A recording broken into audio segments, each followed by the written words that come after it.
ارشاد رب العزت ہو رہا ہے ذالک الکتاب لا ریب فیہ، یہ وہ عظیم کتاب ہے کہ جس میں کسی قسم کا کوئی شک و شبہ نہیں۔ ھدی للمتقین، یہ کتاب صاحبان تقوی کے لیے ہدایت ہے۔ الذین یؤمنون بالغیب، وہ متقی کہ جو غیب پر ایمان رکھتے ہیں۔ یہ اس آیہ مبارکہ کا ترجمہ ہے۔ اب اس کی اگر ہم تھوڑی سی تفسیر میں جائیں تو ذات احدیت یہاں پہ یہ بیان کرنا چاہ رہی ہے کہ قرآن مجید وہ عظیم کتاب ہے کہ جس میں کسی قسم کا کوئی شک و شبہ نہیں ہے۔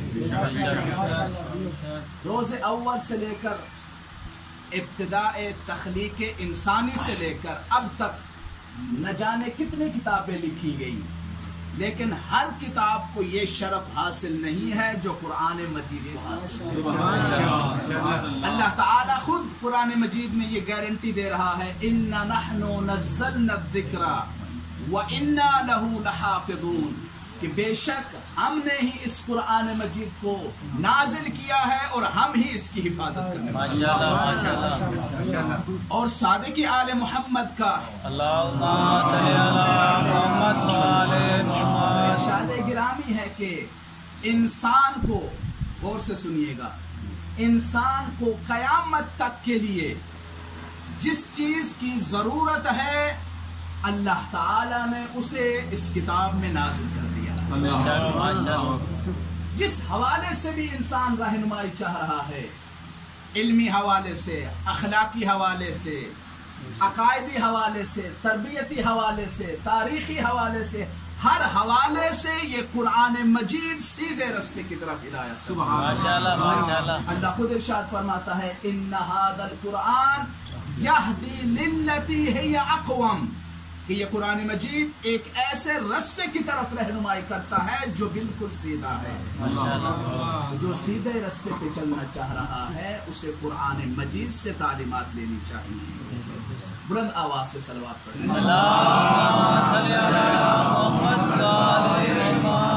ھدی للمتقین، قرآن مجید صاحبان تقوی کے لیے ہدایت ہے۔ اب یہاں پہ کوئی کہہ سکتا ہے فقط متقی ہی قرآن مجید سے ہدایت لے سکتا ہے، غیر متقی نہیں لے سکتا؟ تو واضح سا بیان ہے، اللہ خود کہہ رہا ہے کہ یہ قرآن مجید متقیوں کے لیے باعث ہدایت ہے۔ سبحان اللہ۔ اب قرآن مجید کے ہادی ہونے میں کوئی شک و شبہ نہیں ہے۔ قرآن مجید انسان کی ہدایت کرتا ہے، جیسا کہ میں نے یہ 2-3 آیتیں بھی پڑھی، ان ھذا القرآن یہدی للتی ہی اقوم، یہ وہ کتاب ہے کہ جو سیدھے رستے کی طرف انسان کی ہدایت کرتی ہے۔ قرآن ہدایت کرتا ہے، مشکل ہدایت لینے والے کی ہے۔ ماشاءاللہ ماشاءاللہ۔ قرآن مجید ہادی ہے، قرآن مجید انسان کی رہنمائی کرتا ہے، اس کی ہادی ہونے میں، اس کی ہدایت دینے میں کوئی مشکل نہیں ہے، مشکل ہدایت لینے میں ہے۔ اللہ اکبر۔ جیسے بارش ہر جگہ پہ برستی ہے ماشاءاللہ، لیکن اس بارش سے ہر زمین فیض یاب نہیں ہوتی، ہر زمین پہ سبزہ نہیں ہوتا، اسی زمین کے اندر سبزہ ہوتا ہے کہ جس کے اندر قابلیت ہوتی ہے۔ قرآن مجید بھی وہ عظیم کتاب ہے کہ جو متقیوں کو ہدایت کرتی ہے۔ توجہ کیجیے، یہ تھی اس آیہ مبارکہ کی تفسیر۔ غور سے یہ جملہ سنیے گا، یہ میں نے اب تک اس آیہ مبارکہ کی تفسیر بیان کی ہے۔ تفسیر علماء کرام موجود ہیں، تفسیر ظاہر پر مبنی ہوتی ہے، یعنی 60-70%، 80% ممکن ہے اللہ کی یہی مراد ہو۔ ظاہر قرآن یہی تھا کہ جو میں نے آپ کے سامنے بیان کر دیا۔ اب ہم آتے ہیں اس آیہ مبارکہ کی تأویل کی طرف۔ اولا تو میں